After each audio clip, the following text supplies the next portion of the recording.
जिसकी शरण में अब तुम आए हो, वह बैठ आत्माओं को समझाते हैं। दुनिया वाले नहीं जानते कि हम कब से दुखी बने हैं। हम स्वर्ग के फूल थे, फिर माया कैसे आकर कांटा बनाती है। बाबा ने तो हमें कितना अच्छा खुशबूदार फूल बनाया था, लेकिन जब माया की शरण में जाते हैं तो कांटा बन पड़ते हैं। यह अभी तुम बच्चे समझ सकते हो, फिर भी मनुष्य हो, जानवर तो नहीं ना। बाबा कहते हैं मनुष्य होते हुए भी अगर इन बातों को ना समझे तो बाबा ने क्या कहा भी, जानवर तो नहीं हो ना, कि जो जानवर तो कुछ समझता भी नहीं है। बच्चे कहते हैं तुम मात पिता हम बालक तेरे, तुम्हारी कृपा से सुख घने। हम आपकी शरण में आए हैं ना, क्या करने, सुख लेने के लिए। हमारी रक्षा करो इस माया रावण से। बरोबर अब तुम बच्चों को माया से मुक्त कर स्वर्ग का मालिक बना रहे हैं ना। माया ने तुमको बहुत तंग किया है। भगवान को भक्त याद ही तब करते हैं जबकि तंग हैं, दुखी हैं, परेशान हैं। तभी तो हम माया की शरण छोड़ करके एक पाप की शरण में आते हैं। है तो ड्रामा अनुसार ना।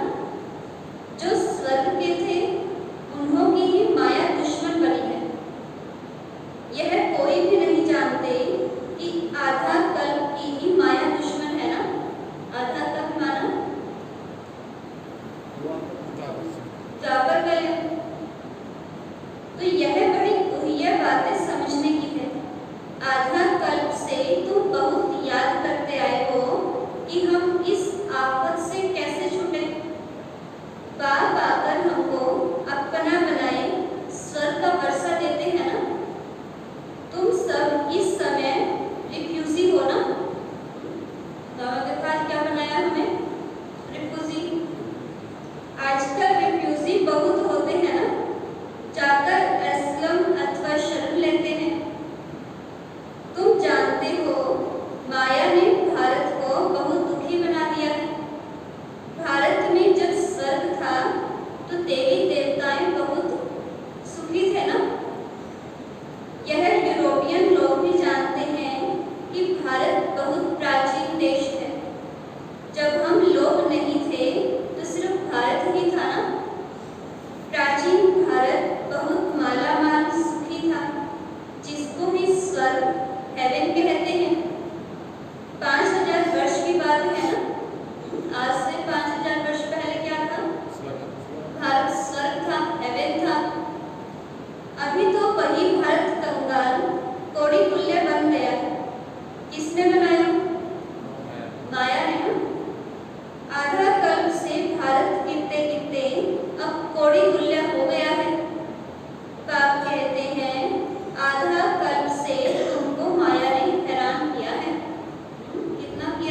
वह समझते हैं आत्मा निर्लेप है, बाकी शरीर पर कुछ न कुछ तो दोष लगता है। उनके लिए गंगा स्नान करते हैं, परंतु गंगा जल से तो पाप कट न सके ना। फिर आज तक हमने कितना गंगा स्नान किया, क्या हम पावन बने? पावन तो फिर भी नहीं बने। लेकिन दूसरों की भावना है, जो बाकी दुनिया वाले हैं, उनकी तो यही भावना है ना कि गंगा में स्नान करने से हमारे सब पाप धुल जाएंगे, लेकिन फिर भी उसके बाद पाप कर रहे हैं। तो अपने को आत्मा निश्चय कर मुझ परम पिता परमात्मा शिव को याद करो। शिव है निराकार। शिव जयंती मनाते हैं, परंतु कोई भी जानते नहीं। सोमनाथ का मंदिर इतना बड़ा है, परंतु वह कब आए, कैसे आए, क्या आकर किया, कुछ नहीं जानते हैं ना। जरूर कोई शरीर में आए होंगे। अगर हम उसकी शिव जयंती मना रहे हैं, उसका बर्थडे मना रहे हैं, जरूर वो आए होंगे, तभी हम मनाते हैं। सर्वव्यापी के ज्ञान ने सब बातें भुला दी है। जब हम भगवान को सर्वव्यापी कह देते हैं, तब हम सभी बातें जो हमें परमात्मा ने सिखाई हुई होती हैं, वो सब भूल जाते हैं। अब आप कहते हैं श्रीमत पर चलो ना। शिव बाबा इस शरीर में प्रवेश कर तुमको नॉलेज दे रही हैं। कौन सा शरीर? ब्रह्मा बाबा का तन आधार दिया ना। यह शरीर लोन लिया है। देखो बाबा हमारे लिए एक शरीर का लोन लेकर के आते हैं, हमें पढ़ाने के लिए। इस रथ में रथी बन तुमको ज्ञान दे रहे हैं। बाकी कोई घोड़े गाड़ी आदि की तो बात नहीं ना कि घोड़े गाड़ी पे आया होगा भगवान। उनको भागीरथ अथवा नंदीगण भी कहते हैं। कहते हैं भागीरथ ने गंगा लाई। कोई माथे से थोड़ी निकलती है। अब गंगा तो माथे से थोड़ा निकलती है। अब जो बताया, इसलिए बाप कहते हैं इन वेद शास्त्र आदि ने पढ़ने से मेरी प्राप्ति हो नहीं सकती। कितने भी हम वेद पढ़ लें, कितने भी हम शास्त्र पढ़ लें, लेकिन प्राप्ति तो कुछ नहीं हुई ना। जैसे कल भी बाबा ने कहा था, कल तुम कितना भी कुछ भी कर लो, चाहे वेद शास्त्र आदि पढ़ लो, लेकिन प्राप्त तो मैं तब भी नहीं होता हूँ। कितनी भी आप पूजा पाठ कर लो, क्या मिला भगवान? कितने भी मंदिरों में गए हैं, चर्च में गए हैं, गुरुद्वारों में गए हैं, फिर भी हमें भगवान की प्राप्ति तब भी नहीं हुई। तो बाबा कहते हैं मेरे को तो आना है ना। तुमको आकर शरण लेते हैं। तुमको मनुष्य थोड़े ही जानते हैं कि रावण क्या चीज है। अब तो रावण राज्य है। रावण की आसुरी मत पर चलने वाले हैं ना। अभी तुम श्रीमत से 21 जन्म के लिए श्रेष्ठ से श्रेष्ठ बन रहे हो ना। कर रहे पढ़ाई श्रेष्ठ से श्रेष्ठ बनने की। आसुरी मत द्वापर से शुरू होती है, जिसको विशेष वर्ल्ड कहा जाता है। गंदी दुनिया है। विशेष वर्ल्ड स्थापन करने वाला तो रावण है ना। वाइसलेस वर्ल्ड स्थापन करने वाला कौन? शिव बाबा है ना। राम भी कह देते हैं उसको कि भाई हमारा राम है। गीत भी सुना। क्या सुना गीत? आज का गीत क्या सुना?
आपके पास ही आना है, फिर आप हमको स्वर्ग में भेज देंगे ना। देखो कितनी मीठी मीठी बातें बाबा को लोरी अच्छे से सुना रहे हैं। कहते बाबा जब हम आपको याद करेंगे तो आप हमें स्वर्ग में भेज देंगे ना। बाप तो माताओं द्वारा स्वर्ग की स्थापना करती है, करेंगी माताएं स्वर्ग की स्थापना।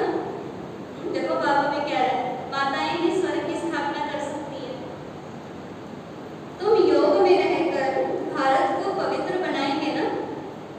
बाबा आपसे वादा करा रहा है कि पवित्र भी बनाना है इस धरा को। तुम्हारे योग की शांति से फिर 21 जन्म भारत में शांति होती है, वहां माया होती ही नहीं है, सदा सुखी रहते हैं।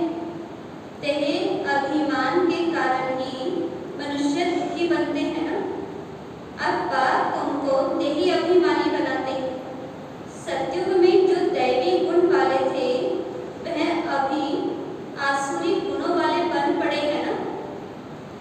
अब तुम फिर से शिवालय स्वर्ग का मालिक बनने के लिए बाप से वर्षा ले रहे हो ना। ले रहे हैं सभी बाबा से वर्षा। तो बाबा कहते हैं यह कॉलेज है। आए कॉलेज में? कौन कौन आए कॉलेज में? जब तक विनाश हो बाप पढ़ाते रहेंगे। अब जब तक विनाश नहीं होगा इस धरा पर, कहते हैं ना कि जल्दी से स्वर्ग क्यों नहीं आता है। बाबा से बोलते रहते हैं ना। बाबा कहते हैं बच्चे जब तक इस धरा का विनाश नहीं होता तब तक तो मैं तुम्हें पढ़ाता ही रहूंगा, क्योंकि आधा कल्प का सिर पर बोझा चढ़ा हुआ है, वह मिटा नहीं है अभी।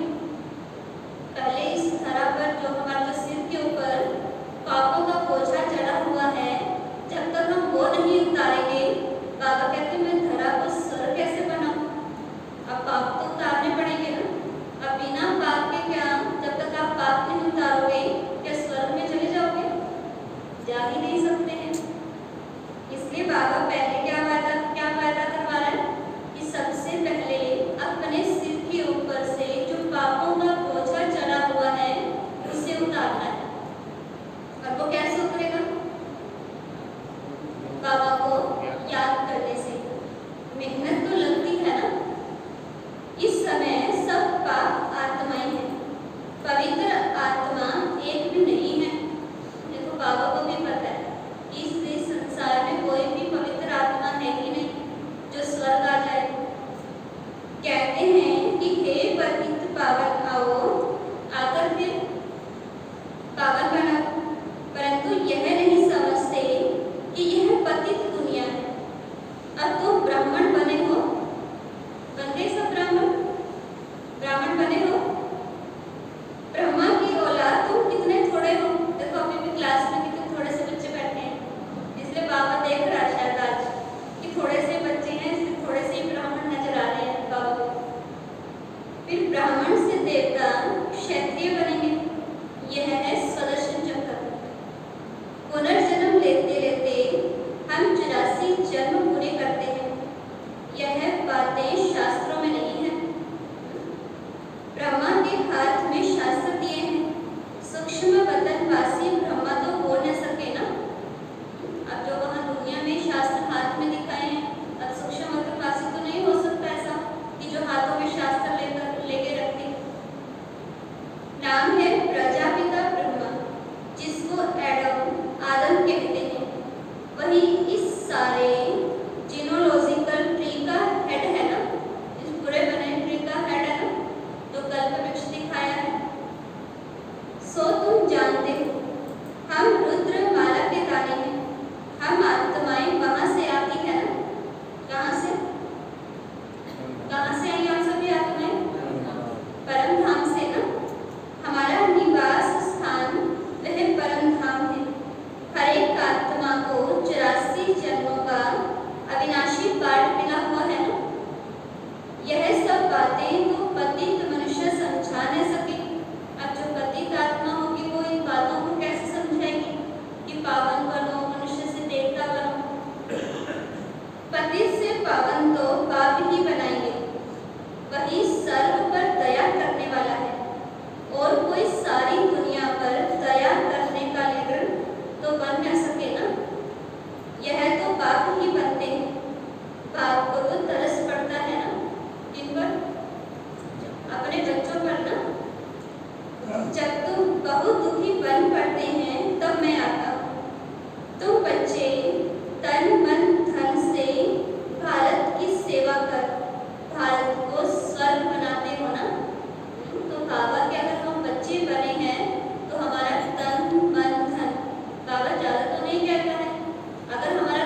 जो बाप स्वर्ग का मालिक बनाते हैं उनको फिर क्या करते हैं?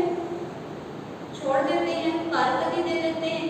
जो हमें स्वर्ग का मालिक देने वाला है, बनाने वाला है, आज हम क्या करते हैं? जरा सा संशय आता है और उसी समय बाबा को छोड़ देते हैं। बुद्धि का योग और कोई संग जोड़ा तो भस्मासुर बन पड़ेंगे फिर। कल भी कहा था बाबा ने, अगर हम बार बार माया की तरफ जाते रहेंगे तो हम क्या बनते चले जाएंगे? भस्मासुर कहा था ना बाबा ने कल भी, कि भस्मासुर बन जाएंगे। अब तुम बैठे हो अपने कर्मों का खाता साफ करने। अगर हम बाबा के पास आए हैं तो क्या करना है? जो हमारे सिर के ऊपर पापों का बोझा चढ़ा हुआ है, जो हमारे कर्मों का खाता जमा हुआ है, उसको हमें क्या करना है? साफ करना है। कैसे होगा? बाबा की याद से। देखो अभी आप सभी मुरली के समय आए हैं, कुछ एक आत्माएं थी जो योग के समय बैठी थी। अब जब तक हम बाबा के साथ हमारा कनेक्शन ही नहीं होगा, बाबा के साथ हम योग ही नहीं लगाएंगे, तो हमारे अंदर की जो बुराइयां हैं आत्मा के अंदर, वो कैसे साफ होंगी? मुरली से तो नहीं होगी। मुरली क्या है? एक समझ देती है कि हमें कैसे कैसे याद करना है, कैसे हमें अपनी बुराइयों को छोड़ना है। कल बाबा ने क्लियर किया है ना कि बाबा को याद करने से ही हमारे जो कर्मों का खाता है तभी साफ हो सकता है। तो पापों का बोझा तो बहुत है ना सिर के ऊपर। बाप कहते हैं मैं आकर अजामिल जैसे पापियों का भी उद्धार करता हूँ। तो हम तो कौन हैं? हमने तो कोई ऐसे बुरे काम भी नहीं किए। तो पाप ज्ञान आने से कितना शुद्ध बनाते हैं, फिर भी श्रीमत पर चलते चलते आश्रयवत क्या हो जाते हैं? भागवती हो जाते हैं। भगवान आकर मेहनत करते हैं तो जो मैला कपड़ा है वह फट जाता है, इसलिए अजामिल नाम रखा है। अच्छा, मीठे मीठे सीखी-लथे बच्चों प्रति माता पिता बाप दादा का याद प्यार और गुड मॉर्निंग। रूहानी बाप की रूहानी बच्चों को नमस्ते। हम सब रूहानी बच्चों की रूहानी बाप दादा को दिल का जान सिख का प्रेम से नमस्ते नमस्ते नमस्ते। धारणा के लिए मुख्य सार है तन मन धन से भारत की सेवा कर इसे स्वर्ग बनाना है। माया दुश्मन से निपरेट करना है। देही अभिमानी बनने के लिए देह सहित सब कुछ भूलना है। जो भी पुराने कर्मों का खाता है उसे योग बल से साफ करना है। विकर्माजीत बनना है। वरदान है एक बाबा शब्द की स्मृति द्वारा कमजोरी शब्द को समाप्त करने वाले सदा समर्थ आत्मा भव। जिस समय कोई कमजोरी वर्णन करते हो, चाहे संकल्प की, बोल की, चाहे संस्कार स्वभाव की, तो यही कहते हो ना कि मेरा विचार ऐसा कहता है, मेरा संस्कार ही ऐसा है। लेकिन जो बाप का संस्कार संकल्प सो मेरा समर्थ की निशानी ही है बाप समान। तो संकल्प बोल हर बात में बाबा शब्द नेचुरल हो और कर्म करते करावन हार की स्मृति हो, तो बाबा के आगे माया अर्थात कमजोरी आ नहीं सकती है।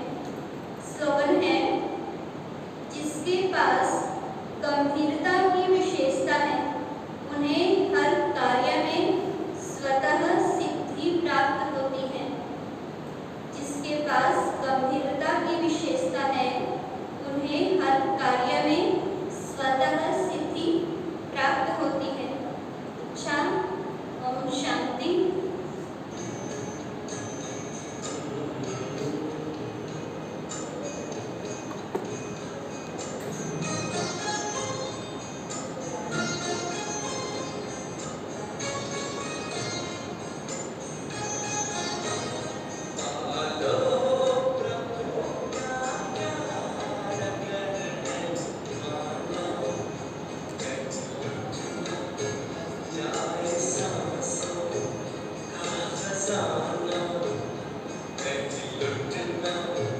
जाए सांसों का खजाना पालो प्रभु का प्यार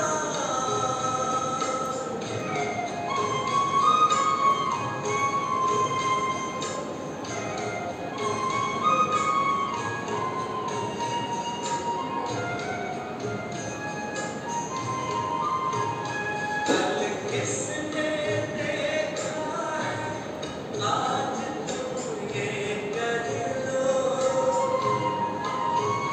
प्रभु प्रेम का रस अपने जीवन में भर लो अपने जीवन में भर लो कहीं पड़ न जाए बात में पछताना कहीं लुट न जाए सांसों का खजाना पालो प्रभु का प्यार